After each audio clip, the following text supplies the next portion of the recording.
Animating in Blender for Roblox usually works best when you use special plugins that help the two programs talk to each other.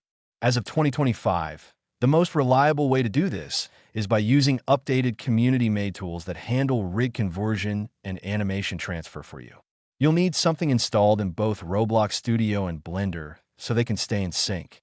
In Roblox Studio, you install a plugin like Blender Animations Ultimate Edition, and in Blender, you install the matching RBX Animations add-on or compatible version through the add-ons menu in the preferences. Once everything is installed, you can start by exporting your character rig from Roblox. Open Roblox Studio, go into the animation editor, and select the rig you want to animate, whether it's R6 or R15.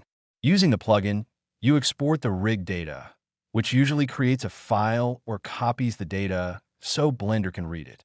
After that, switch over to Blender, open the side panel, find the RBX Animations section, and import the rig data. This will generate a Blender armature that matches your Roblox character structure. With the rig now in Blender, you can start animating using Blender's tools. You select the armature, switch to pose mode, and begin moving or rotating bones to create poses. You place keyframes to lock those poses in time, then move forward on the timeline and create new poses to form smooth movement.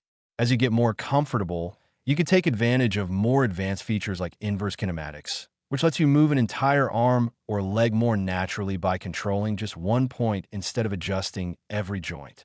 When you're done, the animation can be brought back into Roblox and used just like any other Roblox animation.